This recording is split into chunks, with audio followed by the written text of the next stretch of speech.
I'm currently here in Thailand. I've been teaching here for more than 6 years and I've been moving to different schools. Para syempre experience din yun. Para syempre maranasan natin ano nga ba yung ugali nila dito, yung mga ganyan. Kaya din, palipat-lipat ako ng school. Maganda rin yung try nyo. Kaya kung may plano kayong magturo dito sa Thailand, pumunta na kayo dito. Pero before kayo pumunta, mag-research muna. Oo. Huwag kang pupunta agad dito na parang wala kang masyadong plano. Hindi kasi kagaya noon. Oo.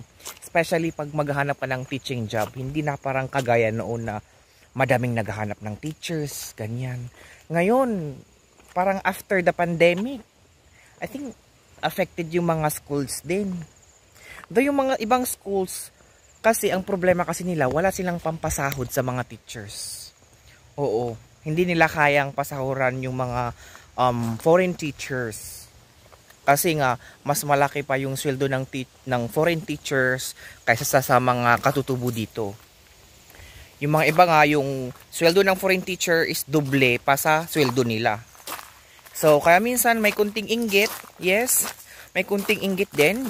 Sabi ko nga, galing ako sa mga ibang schools. So, medyo naranasan ko din yung naiinggit sila sa akin. Pero syempre, kailangan ko din makisabay sa kanila. Kailangan mong pakisabayan in short.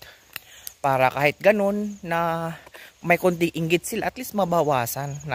Na kahit friendly kayo, ganyan. Ilibre mo sila once in a while. Ganyan. Maging friendly ba, ganun. Pero all in all naman, for my more than 6 years experience dito, maganda siya. Ang pinaka-stressful lang talaga, ang pinaka-stressful lahat ng OFW is majority minsan is yung visa mo. Oo, yung visa. Kaya pag hindi mo pa naranasan mag-abroad or nag-outside the country, hindi mo alam yung stress ng visa. Pero pag na-try mo nang mag-outside of the country, mararanasan mo na din yun. At saka malalaman mo na din yun. Ayan. So, yun lang siguro guys. Tignan nyo. Dito ako nag-walking, dito ako nagsa-cycling. Minsan, maganda siya. And for today, windy siya, mahangin. So, good. Ayan, nakikita nyo. So, dito ako nag-walking, minsan nag-jogging, minsan nagsa-cycling. Ayan, so nakikita nyo, mahangin ngayon. Parang uulan. Ayan. So, itong parang White House na yan. Actually, dyan sila nagpipray.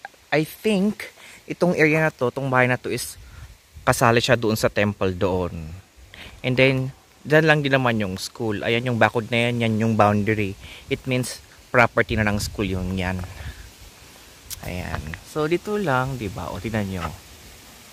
O, diba mahangin? Madamo.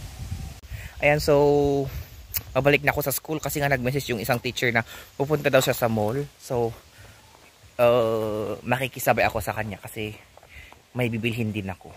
See you on my next video. Bye!